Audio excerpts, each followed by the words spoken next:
What is going on, my friends? My name is Corrupt, and it's time to talk about the 5 best Town Hall 11 attacks to use in 2020. We're going to be teaching you guys everything that you need to know about these 5 really strong Town Hall 11 attack strategies that wreck any base design. Make sure that you stay tuned through the end of the video, that way you can learn the best tips and tricks for each attack. So if you're interested in seeing more content like this on the channel, make sure that you're subscribed to the channel and ringing the notification bell for more of my educational Clash of Clans content. But without further ado, let's get started. First, let's go over the Zap Electrodragons. Now, if your favorite troop is the Electrodragons, this is a great variation for you to try out. You can use the lightning spells and the earthquake to get rid of one of the major weaknesses of the Edrags, being air defenses. So you want to use the Zap Quake method to get rid of stuff like the air defenses and sweepers. That way you're able to sort of create some very nice pathing for your Edrags. If you want them to go in a straight line, in a straight direction, and that way you're able to control your Edrags, which is something that all attackers want to be able to do, you're going to be able to easily move through. You've also got to make sure that you know to create a funnel. So you want to make sure that you are creating 2 sides of a funnel. One by using a Sui hero and Edrag, and you want to use an Edrag on the other side to carve out 2 areas. That way you can send in your Edrags with no problem, and you're able to control them as they enter into the base. So starting off with the Sui hero is going to be a very important method. Starting off by using the king in order to create a funnel for the queen. You can use the queen to charge her way in for a multi-target inferno, but you don't always have to do that. You can just use the king and queen to walk on the outside if you feel like it's necessary.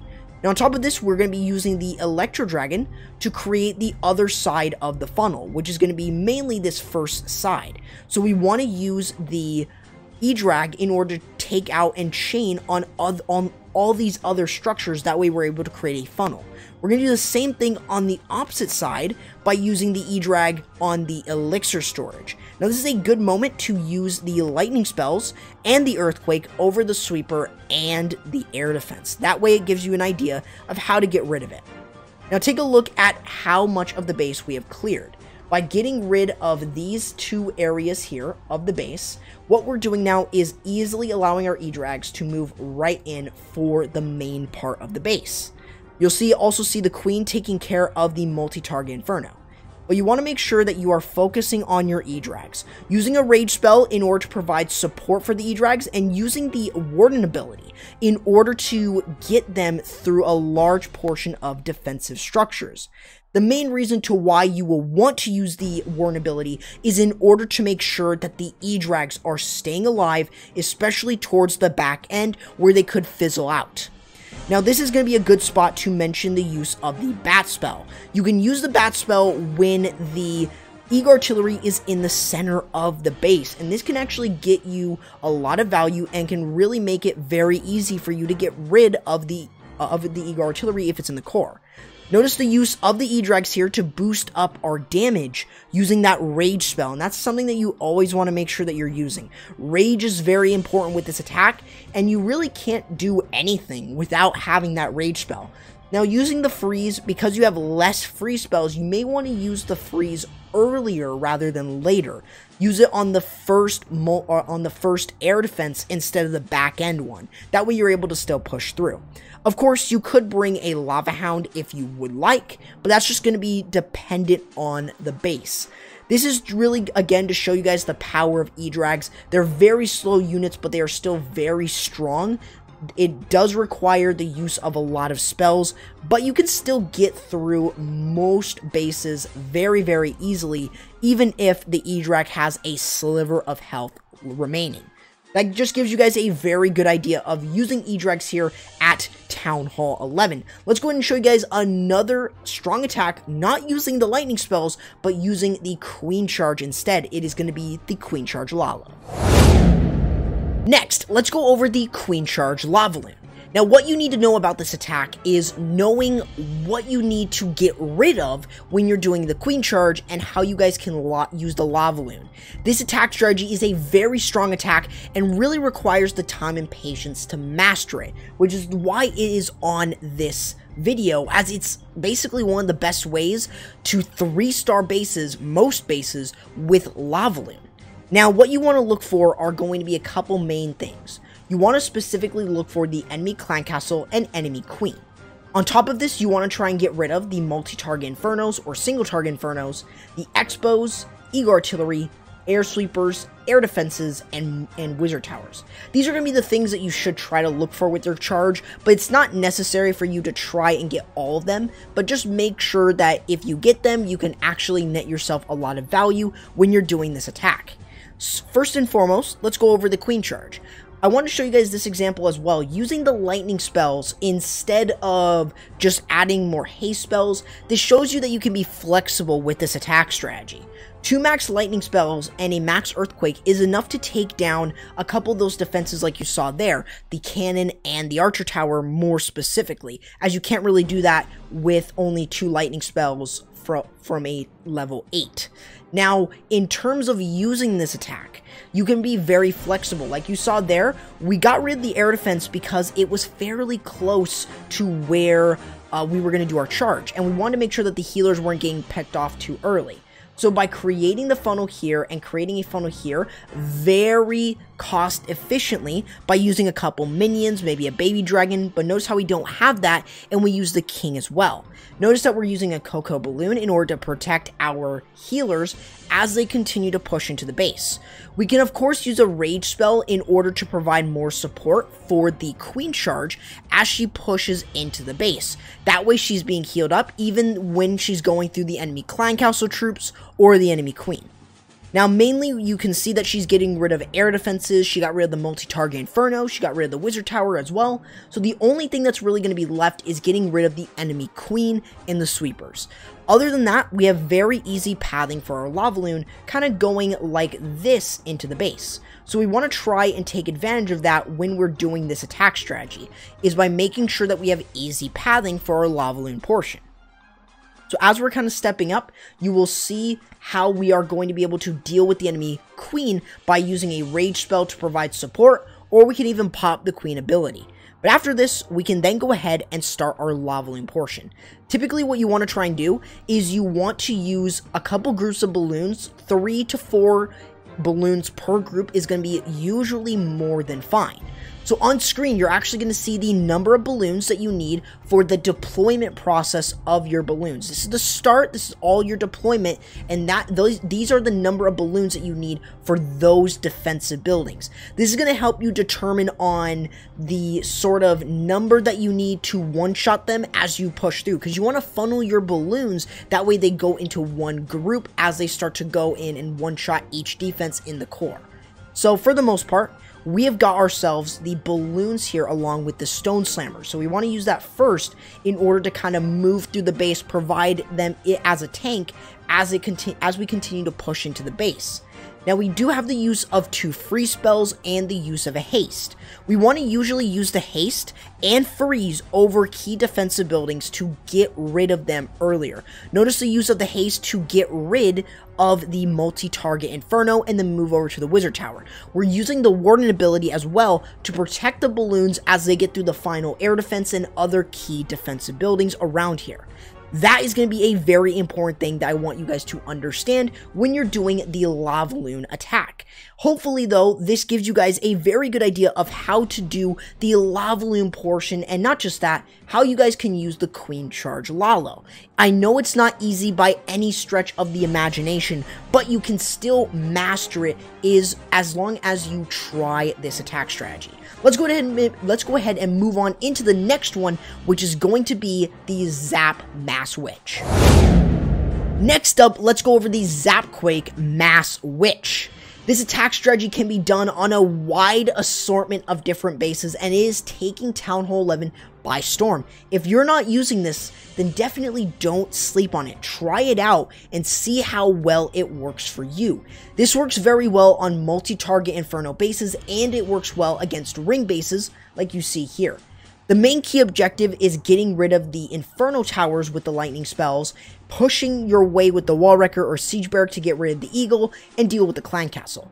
That is it. That's all you need to know. And these type of bases are still very easy for your attacks. For the most part, you want to be able to sort of use your witches kind of in a line with a golem on either side and one going up the middle in order to provide a tank to create that funnel. And that way you're able to still push everything in.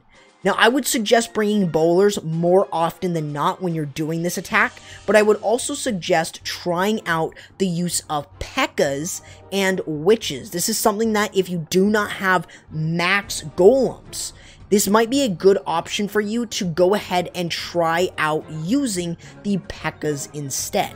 This is something different and definitely worth trying out. Now, for the most part, remember that you are looking for the Inferno Towers. So this is going to give you guys a good idea. Using 4 lightning spells on either of the air defenses, or on either of the multi-target Infernos, and then using the Earthquake right there in order not just to weaken up the multi-Inferno, but also to help weaken up other structures around there as well. Now what we're doing is we're just going to be using the golems to provide a tank for the witches, as you can see here. And then we're going to use the siege barrack along with the heroes right behind and the bowlers to push right into the base. That is something that you want to try and make sure that you're doing, because you're able to sort of break into the base using the super wall breaker and using the jump spell to get deeper in. You can use the warren ability to support your witches, your heroes, as they continue to move into the base if you would like. Now, for the most part, if you want to try this using a wall wrecker, you can try that one out too, because for the most part, what this wall wrecker does is it allows you to get through the base without having to use a jump spell or super wall breakers to get through. The unfortunate part is you will not have stuff like the wizards or the P.E.K.K.A. coming out from that, and you just have your clan castle troops, whether this be ice golems, P.E.K.K.A. or a P.E.K.K.A. or even being bowlers in there. So you can really play around with it. Now, for the most part, you'll see that we've got everything sort of spread out.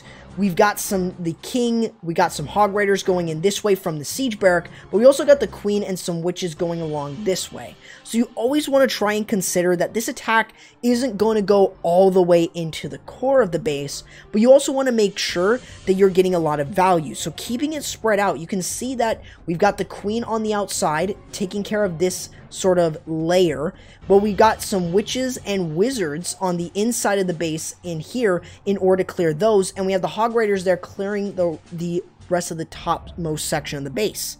What we're doing basically here is just wrapping up to a key point by allowing them to kind of circle around and getting through into the base.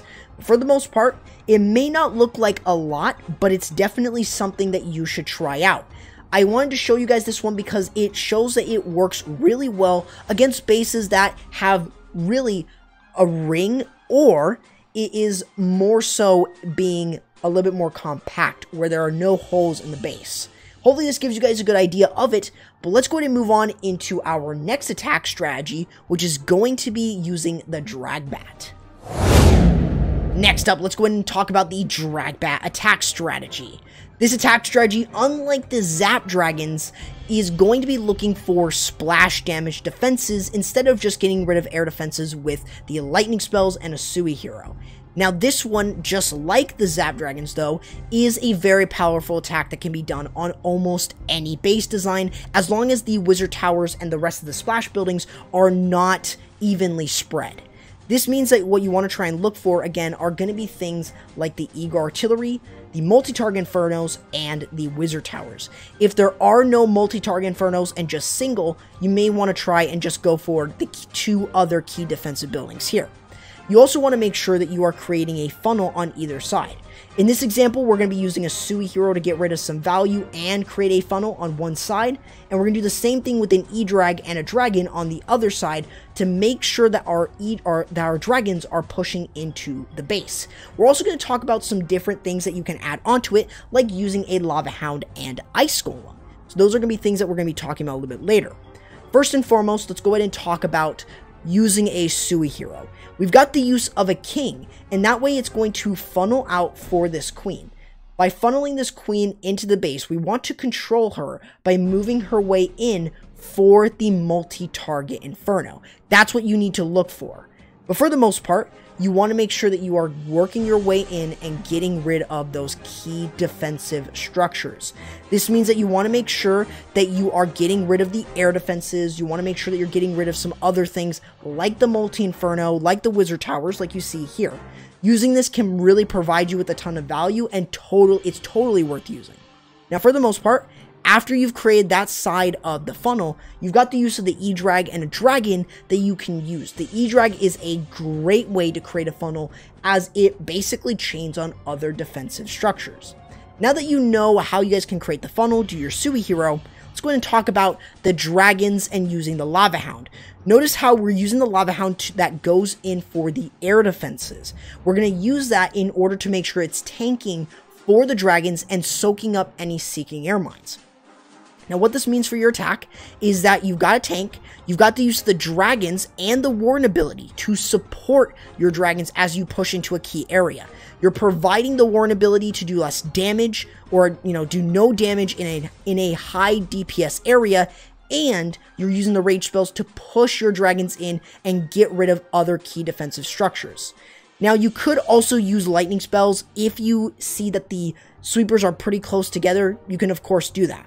Now, once you're kind of moving through, you can then go ahead and start your bat wave. This is where we're going to be trying to slow it down and make sure you guys understand. This is a bat bomb.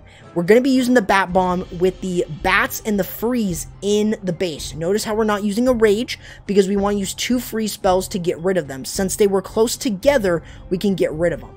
Another thing to be very wary of, like you see here, is that bats can be targeted by the Eagle Artillery. If they get targeted, say goodbye to your bats.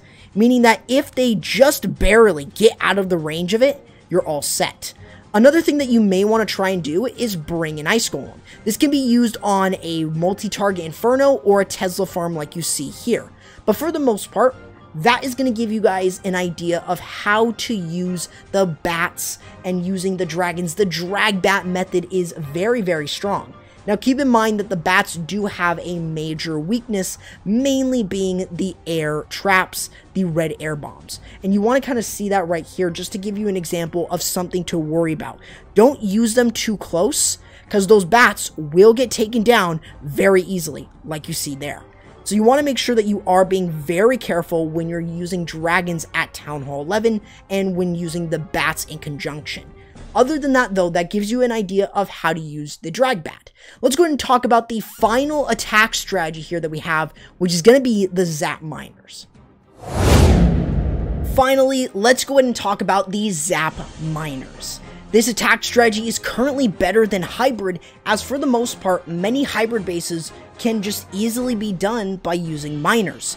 Now, the reason that Zap Miners is very effective as well is, unlike hybrid, you can get rid of the clan castle and Eagle Artillery and anything around there, even if it doesn't include that Eagle Artillery.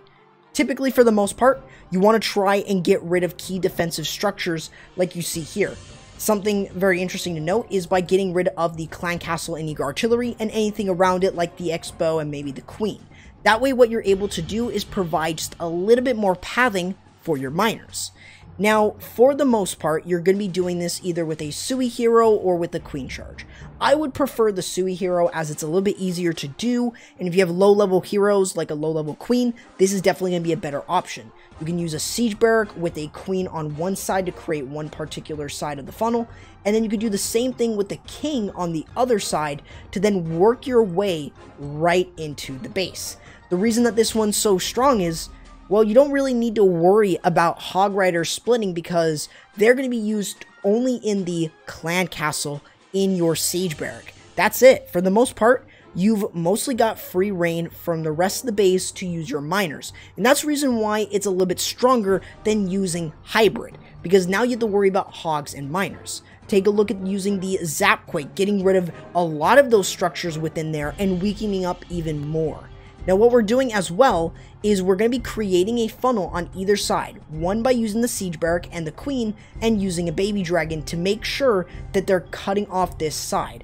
That way, what we're able to do is use the super wall breaker to even push into this part of the base, but also by getting rid of some more areas like you see here with the use of the wizards and the P.E.K.K.A along with the Queen. This really provides you with a lot of value when you start to do your miners, and what you can do is use a king on this side to then go ahead and create that side of the funnel. Take a look at what you've got at this point. You got hog riders from here working themselves in. They're going to help support the miners and kind of create the pathing like you'll see here. Very easy pathing. Remember, if you're using miners, you want to try and create L-shaped pathing for the most part. So you want to try and keep them into the base kind of like this. It may be really wide towards the back end, but creating an L shape is going to be very important. So as you're kind of sending everything in, you want to make sure that your miners are moving into the base as a group. The heal spells should be used when you really need it, like a multi-target inferno or a large amount of point defenses or even giant bombs. So you always want to keep that in mind. You also want to use the warn ability really when they get out of the range of the heal spell or when the heal spell expires.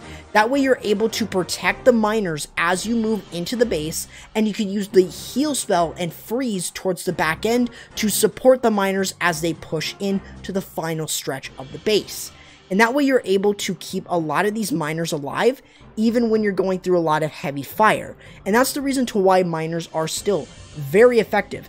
Better than hybrid, because they really won't split when they see something like the storages or the collectors in the base, if there are any. So that kind of shows you that you can go ahead and try out something different by using miners just themselves. This one was using a Sui hero, so it was a bit more effective as we were able to sort of still push our way around the base rather than trying to use our heal spells on both the miners and the hog riders.